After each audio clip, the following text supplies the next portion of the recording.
Je rencontre de plus en plus de clients qui me posent des difficultés liées au rendez-vous de demande de visa. On a, selon les pays, selon les consulats, les ambassades, différentes problématiques. Mais en gros, on peut regrouper sous deux catégories. On a d'abord les rendez-vous qui sont gérés par les sociétés privées telles que VFS, TLS, qui sont en charge de recueillir les dossiers de demande de visa et de les transmettre au consulat ou à l'ambassade afin qu'ils puissent examiner et statuer. Donc ces sociétés-là mettent en ligne des rendez-vous afin que le postulant, le demandeur de visa puisse venir déposer ses visas. Depuis quelque temps, et ça c'est apparu, surtout ça a augmenté depuis la période post-Covid, dans beaucoup de pays, les rendez-vous sont quasi introuvables. On ne peut plus avoir de rendez-vous. C'est-à-dire aujourd'hui, on a des conjoints de Français qui doivent venir rejoindre leur époux, qui ne peuvent pas avoir de rendez-vous. On a des enfants de Français, des personnes qui doivent aller en France pour des missions, aller travailler, impossible d'avoir un rendez-vous sur la plateforme en ligne. J'ai plusieurs mails, plusieurs sollicitations de clients, même des confrères qui m'interpellent, qui me disent mais comment faire? Parce que le site ne marche plus, ou alors il est écrit rendez-vous non encore disponible et autres. C'est une véritable problématique. D'un autre côté, on a des personnes qui commercialisent, qui vendent des rendez-vous.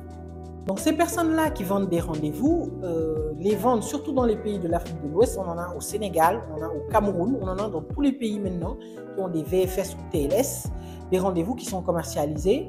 50 000 francs CFA, c'est 75 €, qui peut aller jusqu'à 400 €. On a un article de RFI qui a interrogé certaines personnes et les personnes ne s'en cachent pas maintenant. Dès qu'on veut un rendez-vous, il faut chercher quelqu'un qui en vend, ce qui est scandaleux, ce qui est aberrant pour une administration française, en plus une administration consulaire. Donc, aujourd'hui, est-ce qu'on a des solutions pour la problématique des rendez-vous de ce côté-là, VFS-TLS? Pour l'instant, je n'en vois pas parce qu'on en parle beaucoup. Je n'ai pas vu d'enquête pénale. Je n'ai pas vu de procédure lancée. En tout cas, peut-être qu'il en existe, mais je n'en vois pas de procédure lancée pour lutter contre la commercialisation des rendez-vous. Il faut rappeler que cette difficulté-là liée aux prises de rendez-vous et à la commercialisation, c'est la même qui a existé en France pour les rendez-vous en préfecture. On a des préfectures pour lesquelles il est impossible d'avoir des rendez-vous sans référer mesure utile devant le tribunal administratif. Un demandeur, surtout les personnes qui demandent pour la première fois admission exceptionnelle au séjour et autres, ne peuvent pas avoir de rendez-vous. Donc là, concrètement, ce qui peut être envisagé, c'est, bon, moi, en tant que praticienne, bien entendu, je cherche des solutions juridiques, parce que lorsque je fais des demandes de visa pour mes clients, mais attention, c'est dans certains pays, c'est pas dans tous les pays, bien entendu, en général, je dis aux clients, vous chargez de la demande de rendez-vous, donc les clients arrivent à trouver des rendez-vous, mais la plupart des clients paient ces rendez-vous, ce qui est totalement illégal.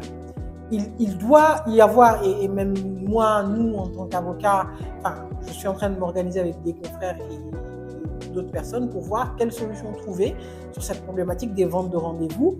Mais il faudrait qu'il y ait une coopération de la part de l'administration. Parce que si aujourd'hui, on a des rendez-vous qui sont commercialisés, les ambassades, les consulats le savent très bien.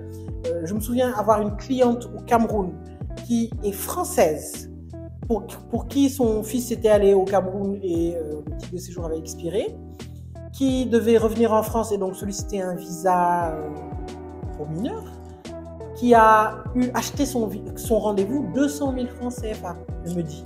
200 000 francs CFA et qui a eu le rendez-vous, une date qui a été proposée. Elle me dit que c'est une personne qui travaille dans je ne sais quelles entreprises qui le lui a proposé. Finalement, elle a obtenu son visa. Donc moi, j'ai pu faire la demande de visa en ligne et je lui remets le dossier. Donc son fils a eu le visa. Mais il faut impérativement qu'il y ait une collaboration des autorités consulaires, des autorités administratives françaises qui savent ce qui se passe. Je ne sais pas au niveau interne comment est-ce que le ministère des Affaires étrangères ou le ministère de l'Intérieur, je ne sais pas qui est compétent, entend régler cette problématique de commercialisation des rendez-vous de visa qui sans doute se fait en dehors du territoire national parce que ça doit se faire sans doute dans les pays d'origine, hein, les pays où se situe l'ambassade. Seulement, c'est un domaine régalien français qui, à mon avis, est scandaleux hein, pour un pays comme la France, de voir des rendez-vous de visa commercialisés et de voir des personnes avoir autant de difficultés pour juste avoir un rendez-vous, c'est même pas avoir la garantie du visa, avoir un rendez-vous pour pouvoir soumettre un dossier de demande d'autorisation d'entrée et de séjour en France. Une autre problématique pour les rendez-vous de visa, c'est les délais de l'OFII. Alors, OFII, là, je vais cibler Casablanca, que j'adore, et j'aime cette administration, mais les délais des rendez-vous, par exemple pour les saisonniers, c'est un cas que je connais très bien, lorsqu'on a une autorisation de travail, l'autorisation est transmise à l'OFII, par exemple, de Casablanca.